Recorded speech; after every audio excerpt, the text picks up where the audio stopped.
Drink it in, drink it in, drink it in, man. It is picked off by the line. Darius Slay's got it. Coming back right side, 25. Picks up a block at the 30. Darius at the 40. Drink it in, drink it in. Drink it in, drink it in, drink it in, man. Rolls to the right. Stafford throws deep. Got a man out there. End zone. Touchdown, Detroit Lions. Marvin Jones.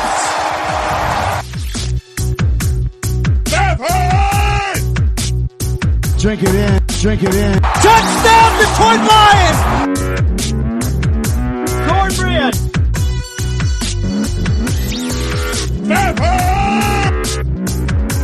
Drink it in, drink it in, drink it in, man. Detroit Koolaid, what is going on, everybody? We are back here on a Wednesday, and it's game week.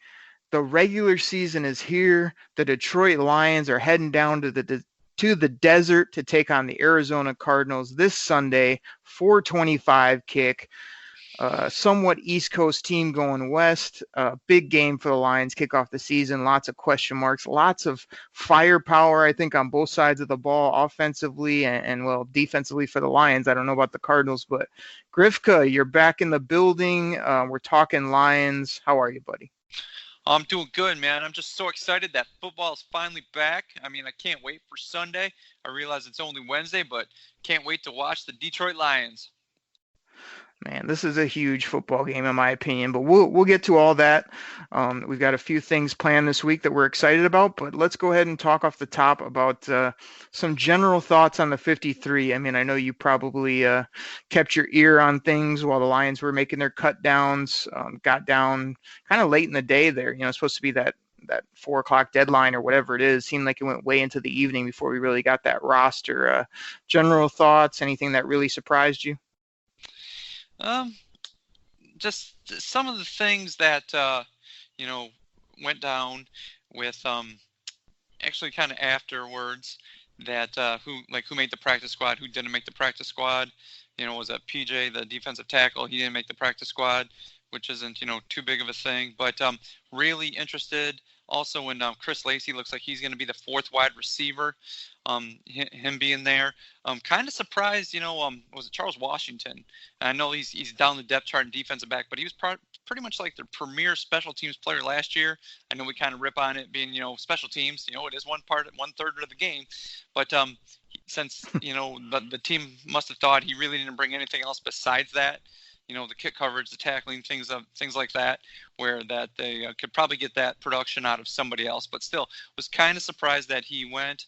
Was it Andrew Adams, safety? I thought he had a really good preseason. He just kind of got stuck behind a lot of talent that's back there, a lot of young talent, and Tavon Wilson. I mean, the guy's obviously the consummate pro. So it's one of those things that I thought maybe he might have a chance as well. So those are kind of like the big ones that really stuck out in my mind. The Zach Zenner thing, I mean, we all knew about, we all heard about that one. I thought I kind of saw that coming, him being a fan favorite. He, played hard, always fell forward.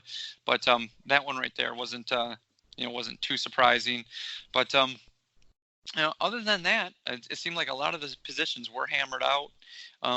I guess we just got to wait to see who's actually going to be the starting guard, who's going to be starting at left guard for the Lions this year. Yeah, good stuff, man. I guess in short for me, like, when I'm watching these cuts, like, I think it's sort of encouraging. I feel like years ago, the same old people were making the Lions. Again, you brought up Charles Washington. I always thought he was a really good special team player, but I also feel like he's been a good special team player here for quite a while, and it was probably time to not only move on, but I feel like Bob Quinn was sort of looking at ways that he could upgrade his athleticism, explosiveness in different areas, from the running back position to some of the defensive players and things that he did. So I think it's a good thing. I think we get lost as fans always thinking that, oh, we took this guy, late in the draft, he's just guaranteed to make the team. Well, you saw some cuts there, PJ Johnson, as you mentioned, Isaac Nada didn't make the team, but these guys are able to come back on the practice squad and sort of work their way in. So to me, that shows that you do have a better roster. And one thing I think the Lions did with this roster cut was, look at it from a matchup specific standpoint. Like they're going in to play Arizona, the air raid, 5 wideouts. I think that's why you saw them keep some of the guys you did, as well as, just make that roster for now. And then after week 1, when they get back to some normalcy and play some teams that they're a little more familiar with, you may see some changes. Bob Quinn is always working that roster. And like I said, to me, the running back position is going to be the most intriguing. I've said to you when you've been on here, and I've said at other points that, we're going to see what your boy Ty Johnson has. He's really moved himself up. They've got some guys out of there. So I made fun of you putting him at the 2 or 3 running back. Here he is pretty much in that spot. Now, what is he going to do with it? Yeah, we've seen some flashes, but that does worry me a little bit to sort of just see, carry on a veteran CJ and then a young fella and some other pieces behind him. But like you say, that and some other positions, we'll see how it works out. So let's get into a couple other things that kind of leads me into my next point. The one waiver claim the Lions did make was J.D. McKissic. They brought this guy in. This is a guy that's been out in Seattle, and he always had a little bit of buzz as this kind of jack of all trades. He's actually more of a receiver. I think he actually played receiver his whole college career and then sort of transitioned to this running backs, receiver, returner type role. He never was used huge in Seattle. He was there with Darrell Bevell. I kind of liked when I saw this signing come off the table because I felt like it was sort of a replacement for what Theo brought, as well as just another kind of intriguing prospect that might have some things. Obviously, he's been in the league and has system, familiar with the system type of thing. So I was good with them bringing in JD. Nothing else really came across the wire that I saw that was as impactful as that move. What'd you think about J.D. McKissic coming onto the Lions here? Get the bell out, man, because I like the signing as well. I totally agree with you on that. Like you said, I think this would be to kind of go if like Ty Johnson doesn't catch on to the pro way all that quick. He is, like you said, he is a rookie, so he's still gonna have to pick up on everything. McKissic's obviously been around a little bit. I'm assuming he probably kind of knows what it takes a little bit. So he may be that insurance policy if Ty Johnson doesn't do exactly what they're looking for him to do. Like you said, he's kind of like that Theo Riddick replacement. Maybe like lack of a better term I use all the time, like the poor man's, Theo Riddick.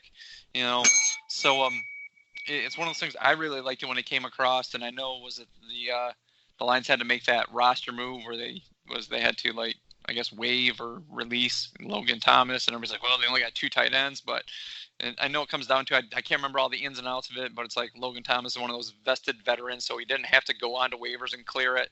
They obviously re-signed him, brought him back, so obviously the Lions are smart enough, and Quinn's smart enough to realize they're not going to be able to make it a whole season with only 2 tight ends. So I know everybody's like, well, how's it getting rid of a tight end? Well, that's why. But the McKissic signing, loved it. I think it can only benefit the team. Yeah, good stuff.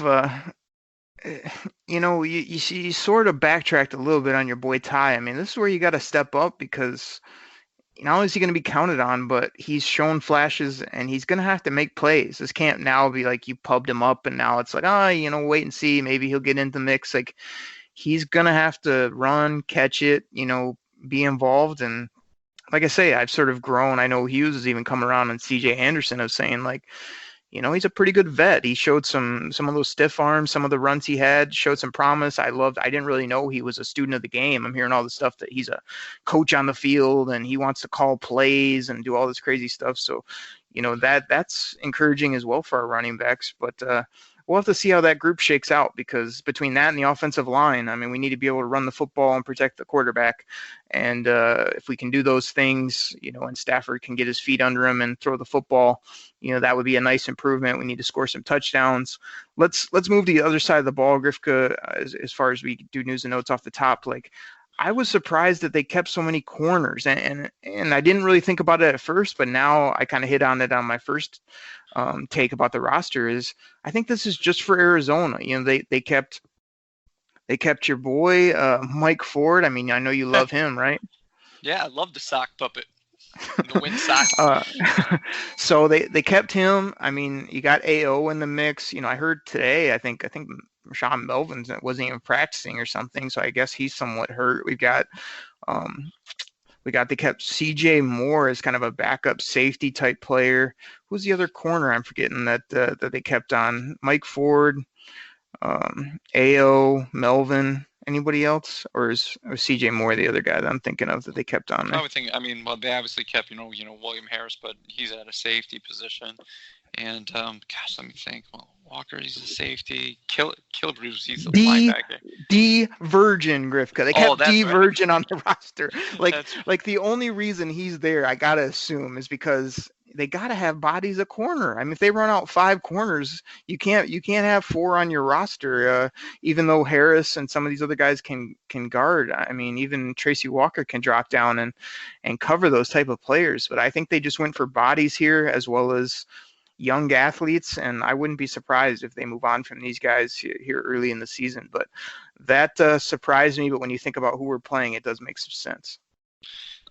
Yeah, that's one of those things. Like I've read and heard that the Lions defense and coaches, they're trying to get as much film as possible, even going back to Kingsbury's like college days, trying to use some of that because obviously during the preseason they still didn't show an awful lot. But maybe some of the small, intricacies or tricks that Kingsbury may use, like you said, that's probably why they need so many cornerbacks for this game. I mean, Harris can probably do some covering. Tracy can probably do some covering. Quandre could, probably do some covering. But if they have quicker, shiftier guys to cover all those, shifty, underneath guys, that's like you said, D Virgin. That's what he does. I don't know if Mike Ford can do that per se, but. It might be one of those things where they do have to, put like 5-6 defensive backs out there for a lot of the game, to try to cover everybody that they're going to have out running routes. So, yeah, and then maybe in the next couple of weeks when they're back to teams that I don't say run more of a normal pro offense, they might these guys will probably be on the roster, but maybe healthy scratches and they'll fill in the gaps with other positions. Yep, I'm right there with you, man. So let's do this, Grifka. That was kind of our news and notes off the top. Good to kind of talk the roster with you and sort of break down not only who they kept, but bringing in J.D. McKissick as well as maybe why some of these guys are on the roster leading into this unique Week 1 matchup. So speaking of unique, what I think we're going to do this season, we're really excited to sort of continue to grow the podcast as well as pump out basically more content than pretty much any other Lions podcast pumping out. Got the three shows a week, and I think what we're looking to do, Grifka, is we'll do like on a normal game week, we'll sort of come back here on a Wednesday and review the previous game, talk everything about what happened, rant and rave, go through, plays that made the difference, talk about all these Lions W's that we're hoping to rack up this year. And then on our Friday show, we'll usually preview the upcoming games. So we'll talk about what's coming up, give some of our predictions, talk about the current state of the Lions, and once the week is a little bit farther down the road, things like that. But with this being the first game, I think we're going to have a different type of show here on a Wednesday and on a Friday just because we're on the cusp. There is not anything to talk about Week 4 in the preseason, but we will definitely fill up this show as well as Friday. Talking Lions, just really excited to get the season kicked off. So does that sound like a plan to you? I mean, you got anything special for the people this year, or same old catchphrases, same old Grifka-isms all season long? I'll try to work in some new Grifka-isms. I know the people like my old standards, but hey, if I can start to come up with some new old phrases that kind of where you're like, hey, where'd that come from? Yeah, I'll try to work some of those in. And once again, I'm still liking the rants. I love finding those things where other people are cutting down our Detroit Lions, questioning their talent, questioning what they're going to be. Once again, those things set me off. You kind of let it go down like water off a duck's back, but those things really get under my skin. So I'll have some more of those coming up as well. Okay, well, yeah, we need the classics, and we need some new phrases. Absolutely. The funny and best thing to me is when people on Twitter are like using our catchphrases. They're using the Grifka, he's not that great, or they're using the Okri. They're using the Okri Baker Mayfield. It just makes me laugh every time. So thank you guys for not only reaching out to us, but using those kind of things and having some fun back and forth with us. I really had some fun too. Lots of people reaching out about fantasy football. So been having fun going back and forth about that. And I don't know if we'll get to it on this show, Grifka, but I got into a bunch of back and forths with people about what would it even feel or be like with Melvin Gordon in a Lions uniform. So that was very interesting as well. And but yeah, bring those back. I love the people connecting with us. And like I said, I think we'll have. I know you like the rant and raves. The people like it. The funniest thing, here's what you got to promise to me, because you think you like to rant and rave about people cutting down our Detroit Lions. If this season didn't get off to the perfect start, like, I'm coming after you when you start going all negative week one or start complaining and moaning. So, that's where we have our midseason fights, is when you're quitting on the team and I'm still there drinking the Honolulu Blue Kool-Aid. So we can pretty much guarantee the people those are probably still going to happen, right? Oh yeah, definitely.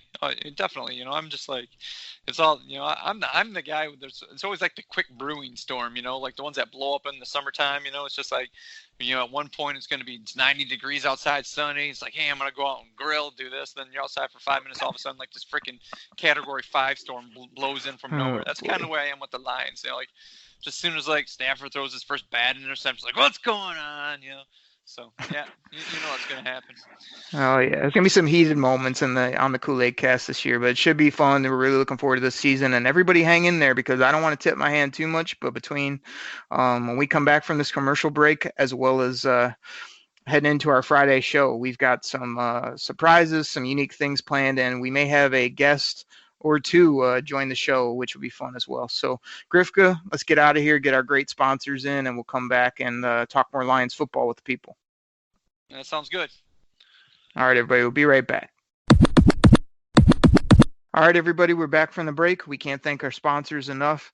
What we wanted to do, everybody, for this part of the show, we're going to try to do this throughout the season. We're still working on it a bit, is we're going to try to do some crosstalks where we connect with other people from the opposing side in regards to the team and who the Lions are playing that week. We had tried to set up something with Ed Smith. He's got a Cardinals podcast. That was going to be fun. We ran into some very unexpected technical issues on that, unfortunately. So won't be able to talk with Ed. He seemed like a great guy. I mean, but just couldn't work it out. But hopefully in the future we'll get to do that, because I know me and Grifka, we'd have some fun talking with the other side, kind of seeing where they're coming from, as well as giving them our Lions perspective. So we'll keep working on that, Grifka. That should be something fun we can bring to the people hopefully here in the future.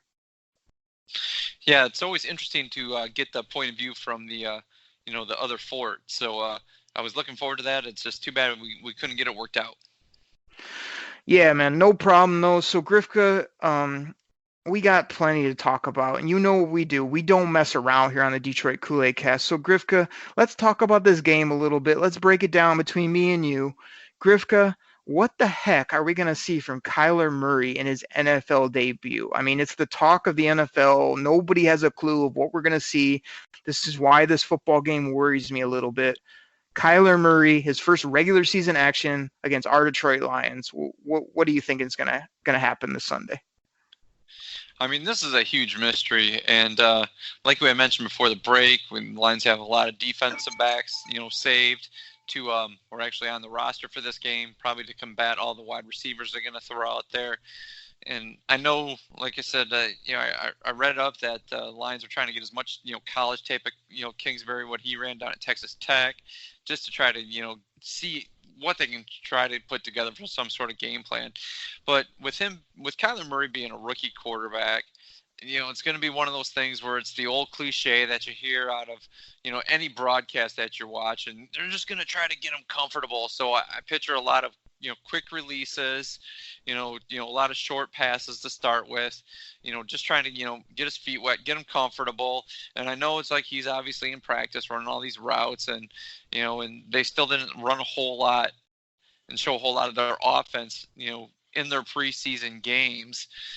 So, like you said, still a mystery, but I'm still envisioning probably just a lot of quick, he's in the shotgun already, so he's not going to drop back a little more, maybe move the pocket a little bit, because Kyler Murray, can move around. So they might be doing that as well. And I don't know how great the Arizona offensive line is, so it might be one of those things, the necessity against the Lions' revamped defense, that they have to move the pocket on him just to get rid of the ball, get rid of the ball quickly. Grifka, are you really gonna say that you don't know if the Arizona Cardinals line is that great and just keep moving? I mean, you're really gonna they're ignore not the that people great. that moment? What'd you say? They're not that great. Grifka, you want my take on Kyler Murray? Yes, let's hear this.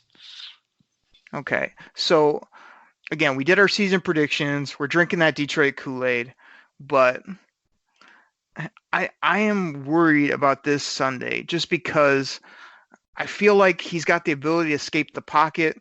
I also feel like he's not just a running quarterback. Like this guy can throw the football. Anytime the plays are extended, there's definitely opportunity for the Lions to have some issues there in the back end. So I'm concerned with this type of offense and this type of quarterback, but I do have faith in Matt Pat that he's going to draw up some defenses. And I think that our D-line has to come strong and our offense has to freaking put up points. If we put up points, it doesn't really matter if he scrambles around and does a few things, but there are going to be times Sunday where you're going to be breaking your coffee table. There's going to be times where Kyler Murray is, I don't know, absolutely struggling. Like, he's going to have his rookie moments, but I mean, all this hype about the guy, I mean, I say this. Well, Lottie frickin' duh! Like, he's a good player. I think he's actually going to be a good NFL player if he can stay healthy. We'll throw that asterisk on it. And Sunday, he just has a little bit of an advantage because nobody has seen this guy fully unleashed. But, like I say, I think he's going to be, I want to say better. He's not going to be like that typical first game rookie because this is his scheme. This is everything. But Matt Pat's going to draw up some stuff and give him some issues. So that's why I think it's going to be kind of a very interesting game to watch because I think it's going to kind of be back and forth. I think Kyler Murray's going to have his moments, and then he's also going to have some just what the heck's he doing moments that hopefully we can capitalize on. But yeah, I'm pretty much split down the middle, half worried and half like, let's go get this rookie. You know what I'm saying? Like, let's do this thing. So that's my take. What else you got on this game, Grifka? Well, for as much as we're kind of sitting here wondering what the Lions are going to do to try to stop Kyler Murray in this, air raid offense, this is going to throw up a lot of points, wide receivers running around the field. I mean, the Lions have a new offense too. And the Cardinals, I don't think their defense is all that great. So they're not that great. So what do you think? I know during the preseason, we didn't see a whole lot of the Lions offense either. What do you think the Cardinals defense is going to do against our offense? Yeah, man. For all those people, I just appreciate you supporting. I'm writing a fantasy football article every Thursday morning. It drops for Lions Wire, and I hit on this a little bit on Lions Wire about how, if I got to summarize this game for the Lions, I see it like this. I see them unleashing, as I've said previously, Kenny Golladay. I feel like you saw nothing from him in the preseason. This guy looks more and more like a freaking specimen every time I see him. And you just got to get him the football, short, intermediate, long, red zone, whatever you got to do. So I think they're going to look to exploit the Cardinals in the passing game because we got no Pat Pete. We got a few other their outside guys down. And then when you talk about their defense, like they've got Chandler Jones and T. Sizzle on the edges, but I mean, both those guys are a little bit older. Like Sizzle's always been one of my favorite players. He's just an absolute beast to play against. But if he's going to try to come up the field and do some things, like I don't know why we couldn't pound him in the power run game as well with Carry On, Nick Bawden. Like, sure, you guys want to come screaming off the edges and try to get at our quarterback. We'll just run downhill on you. So I think that's what hopefully the Lions can execute is a electric passing game with their young stud Kenny Golladay and feature Carry On and don't expose their quarterback to pressures because, like you said, not only are they a little limited on the outside, there's no Honey Badger on the back end, and some of their linebackers and stuff are questionable. So yeah, this is a game where the Lions offense and Matthew Stafford have to be good. There's just no question. Yeah, I'm with you there. It's one of those things where the defense for the Lions, they might have to like take a few series to kind of get, what Arizona's looking to do. This has got to be one of those things like during that time, the Lions offense just needs to march down the field those first few drives and put up some points. They can't sit back. They can't, be tentative, with the new offense. If it's one of those things where Bevel wants to, just rush the ball at them, jam it down their throats. I believe the Lions offensive line can do that against the Cardinals defensive line. The Cardinals defensive line, you're going to use the Belgian. They're not that great. They're really not. And, Frank Ragnow, we made it back to practice this week, which is good to hear. So it kind of gets the offensive line back to a little stabilized position that they're looking for. Once again, still looking to who's going to be suiting up at left guard. But it's going to be one of those things where this Lions offense is going to need to throw up some points early in this game and not let Arizona hang around. Because like you said, where you're 50-50 worried about, what Arizona's offense is going to do, this is where the Lions offense needs to just grab the bull by the horns and just take the game over and hopefully put it away by halftime. I don't know. It's like, this is our offense. This is what we're going to do. You guys can keep throwing the ball around, but we're going to beat the crap out of you guys. All right, hold on, Grifka. Well, the first part I got from your take and from mine is that we need this guy to really make some plays on Sunday. Stafford! Stafford! Stafford! We need to hear Dan Miller, our Lions announcer, doing a lot of this. Touchdown, Detroit Lions!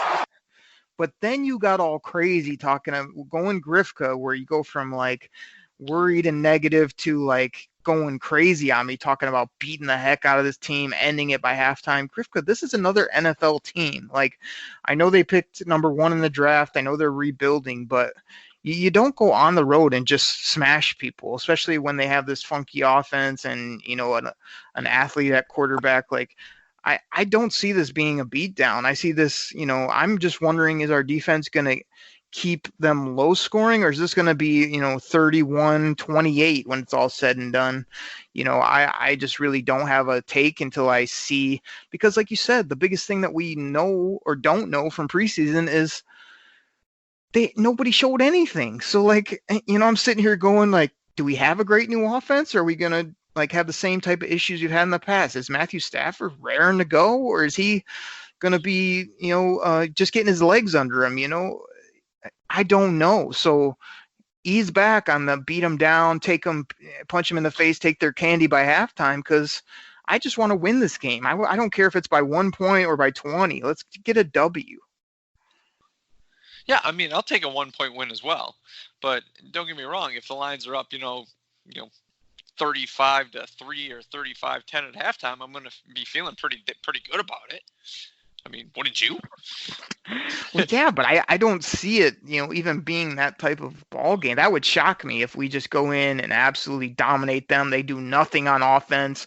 We are just rolling, putting up 30-some, and they can't do anything. If anything, if we start putting up points, I guarantee they're going to find a way to put some points up. Whereas if we just dominate them defensively and they can't run the football, he can't scramble, then I think, we could win a good game, like maybe 20, then maybe it's 24 or 27 to like 14 or 20, something like that. But I don't see this being any 35-3 or 10 game. No.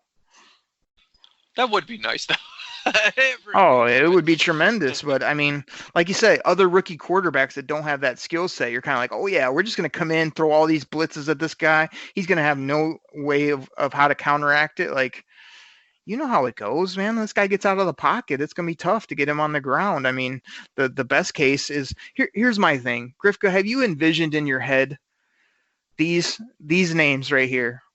Flowers, Snacks, Daniels, Sean, and I don't know if Deshaun Hand's going to be playing, and we got Okwara. Like, have you put all those guys together that those guys may be on the field for the majority of snaps? Like, I know I've said it on the show before, but that gets me pumped up, man. That's going to be something to watch. Yeah, I'm so looking forward to this. And like you said, it's like we just didn't see it in the preseason. These guys on the field, I think the Lions defensive line, I think it's probably one of the best ones we've had since, was it that however long ago when they had Sue and that silver rush that they had. And I think the way this defense has to work against a guy like Kyler Murray is, I know it sounds, trite, and everybody says like, oh, you got to stay in your lanes. You can't leave gaps for him to escape through. And I always kind of bring it up, and I know you kind of laugh at me, each team is its own. It's like, it seems like the Lions always did that really well against Mike Vick. It always seemed like the Lions, when they played against Mike Vick, it was like, oh, Mike Vick, he can throw the ball. He scrambles really well. And it seems like the Lions will win the game because they were able to keep him in the pocket and make him throw the ball. And I think that's what they're going to need to do against Kyler Murray. They can't let him scramble. And I know there's probably going to be some offensive plays designed for him to roll out, or like your quarterback draw or whatever, to try to do that to, break the defense down. But I really think our front four, needs to not worry about going out and, smashing him, taking him down. They just keep him in the pocket, get a pass rush, let that pocket collapse on him, but don't allow gaps in that offensive line, which, once again, the Arizona offensive line, not that great, to allow Kyler Murray to scamper and get to the Lions, second level of defense. Grifka, the Detroit Lions fans, the NFL has not seen Trey Flowers unleashed at all. This guy hasn't been out on the field. He hasn't even barely been in the jersey, but the couple times I have seen him in that big number 90, I mean, this is a force. Like, Snacks Harrison is back. He's paid. He's feeling good. I mean, Mike Daniels, like, I remember when we had that talk and like I didn't think he'd come here. Now that he's come here, you've probably seen me put it out online that he's the Rasheed Wallace of the Lions, and like I just love his nasty. Like, this is a big, nasty dude, man. Like, I just don't think people realize what we have here. And like, once we unleash Trey, it's going to be like, oh my gosh, like, for all the complaining you did about Ziggy, like if this guy stays healthy, he's an edge setter as well as get after the passer, as well as like knows his defense. I just think it's gonna be something else. So like I say, I'm really excited on that end. And the offense, the Detroit Lions offense, to me is just a huge question mark. It's sort of like, I don't see them being like, I don't see us walking away from Sunday going, oh my gosh, can you believe like what we pulled out? I think it's just going to be, I hope it's a little more crisp. I hope it's a little bit, more explosive. Me always wanting to take a few shots downfield, because there's two good things that can happen and one bad when you throw it deep. It's a catch, a PI, or, the bad side of it. But I say stretch defenses. So I'm hoping we walk away from Sunday going, man, that looked like a good, well-run offense. We took a few shots and we put some points up, because what I've seen from Darrell Bevell so far, it's like I don't see him wowing me with all these unbelievable concepts or trick maneuvers. I think he's just going to try to, run a really good NFL offense, and hopefully we have the pieces to do so. But like I say, next week I'll be able to tell you more of like, oh man, can you believe the skill guys we have? Or I'll be like, oh man, Grifka, like they did not show up like I hoped. But I just don't know. Like, it's a really big unknown for me. Yeah, that's the biggest thing. It's just the anticipation of this game. And I know it's like between let's take a step back. This game isn't between like the blue bloods of the NFL. This is a game that should interest a lot of people. But, everybody's would rather tune into that New York Giants Dallas Cowboys games, because that's the big names right there. Everybody would rather watch that game. But I mean, this is the two new offenses with, like you said, the number one draft pick. It's supposed to be a high flying offense that's coming in and trying to figure out, what the Lions offense is going to be. I would find this game, not just as a Lions fan, as an NFL fan, I would find this game a lot more interesting than some of those other games that are happening this weekend, especially that Giants-Cowboys game. I mean, sit back and look. The Cowboys should just run over that crappy Giants team. Who would want to watch that game besides Giants fans and Cowboys fans? I would much rather watch this game, even if I wasn't a strict Lions fan. So, Grifka, before we move on, do you want to remind the people a few of the NFL's favorite teams? I mean, just that's always a good bit on the show. Oh man, gosh, the Cowboys, Giants, Packers, Patriots, Steelers. I mean, all those teams that, everybody's like, when you watch like some channels, like, these are the teams that everybody wants to see. No, it isn't. I could give a crap about the Pittsburgh Steelers. I mean, who gives a crap about that team besides Steelers fans and their terrible towels? I mean, whatever. So what? Packers, like, who cares about Packers and like the porn stash, Aaron Rodgers? I mean, come on. Well, Packers fans, that's what everybody wants to see. No, that's what you want to see, Four Letter Network, okay? Just, okay, whatever. So Okay, there's your teams. There's my mini soapbox right there. Okay. Here's a one bell for the Grifka whatever. I'm sure I missed many more, and classic Grifka rants are just hilarious to me. But let's do this. I think I can sum up your takes and mine with one catchphrase. It's been a staple of the show, and I say we hit them with this phrase, and then we pretty much close up this show and get out of here. Talk more about this on the Friday show as well as everything else Detroit Lions. So Grifka, I think it's all about this on the Detroit Koolaid Cast heading into week 1. Drink it in, man. Would you agree? Definitely that and the cornbread. Absolutely. Cornbread! Grifka, we've introed this thing. We talked a little bit about the game.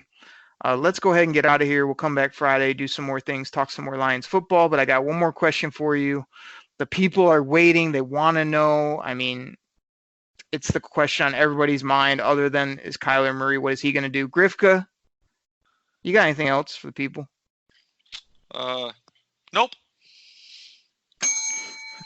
Thank you, everybody. Thanks for drinking that Detroit Kool-Aid. We are going to have a super fun season this year.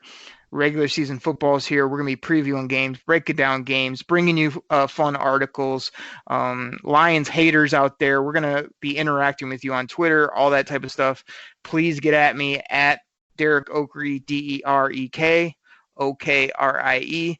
And you can hit Grifka up at Grifka DKC. So everybody, we'll get up out of here. We'll check you on Friday, talking all things Detroit Lions. Take care, everybody. We're out. Pack the bags! Start the plane! This game is over! It is over! What a comeback by the Lions! Drink it in, man.